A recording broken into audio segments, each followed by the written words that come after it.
Good morning, everyone. It's Pauline here. A lot of my friends have been asking how I'm doing, and some have wanted to meet me, some have wanted to come and see me, but for one reason or the other, they've not been able. So I decided to do a short clip just to clear the air. Now, this is my hand. What happened is that this was an old fracture that didn't heal well.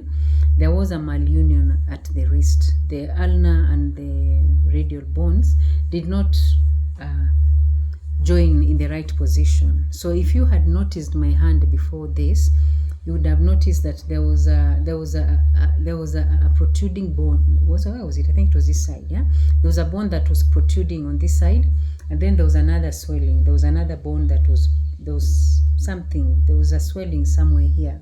Yeah, it was like a bone was protruding somewhere here. So what happened is that it reached a point when my fingers started becoming numb, and the explanation I was given in hospital was that my fingers were getting numb because the nerves were being compressed at this point. They were being compressed by the bones that were not well positioned. So that had to be corrected through surgery. So under general anesthesia, a cut was made here, and then there were two fractures that were made here, and a piece of bone was picked from there. Another smaller cut was made here, and that piece that was picked from this side was put here. Yeah. And then it was fixed using titanium plates. There's a plate somewhere here, and there's another one somewhere here. Yeah, so basically that is what was done. So the first 2 weeks I was in a permanent bandage. I had this, then there was a bandage like this one on top of it, which I couldn't remove. Yeah, so after the second checkup, they found that the doctor found that the wool was healing. It was sealed very well, but there was a small blister somewhere here and another one here. So for that reason, they had to cover it again just to secure it, to avoid any infection. But I have this loose bandage with me so that anytime I'm going out or if I'm in a place where I know huenda itachafuka, I just cover it. I just cover it loosely. Yeah, something neater than this anyway. I just cover it loosely to avoid any direct contact to the bandage, because it has to remain clean. So basically that is what happened. Here I am. Yeah, I'm able to fold and stretch my fingers. I was allowed to do that and encouraged to do that. So I'm able to do that. My hands are fairly straight. Okay, the swelling I had at the back here is not there. The only thing I have a problem with is the skin. The skin on this hand is not looking so nice, but I know once I'm done with this bandage, I'll be able to take care of it.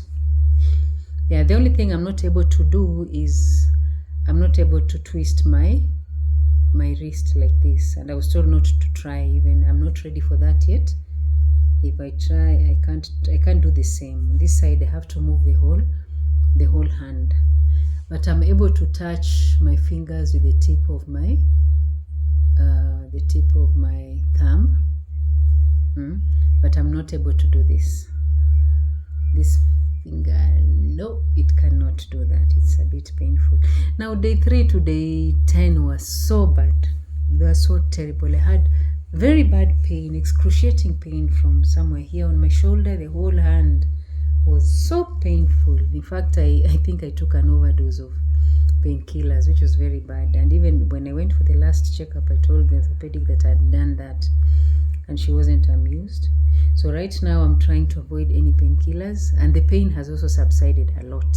Yeah, it's not as much. It only gets bad in the mornings when it's cold or when the weather changes. But like right now, the sun is up there. It's slightly warm, so I'm okay. Yeah, so that is it.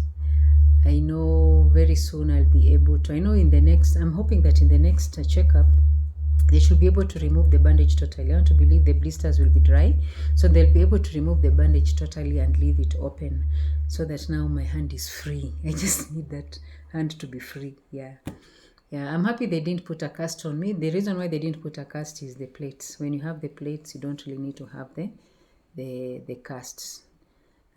So that is what happened. The little itching I get at times, I'm not able to scratch. So what I do is just tap it a little bit. I just tap it a little bit, okay, when I get that itching. Otherwise, I'm fine. I'm happy I didn't get any fever post-op. Post-surgery, I didn't get any fevers. I didn't get any infections. What was just bad was the pain was just too much. Yeah, but right now it has subsided significantly and I'm doing well. I know very soon I'll be able to, I'm still on sick leave, but I know very soon I'll be able to come back to the office. I'll be able to go back to the gym, though for the gym I know it will take some time. Yeah, I might only come back to the gym in a minimum of 6 months from today. It's so sad, but that is it. But I know I can do light workouts without having to engage my hand. Yeah, I know I can still do light workouts before that without engaging my hand. So that is it. Thank you for those who are concerned. Thank you for those who ask questions. Yeah, I'm fine and we'll soon be together. Bye-bye. Thank you.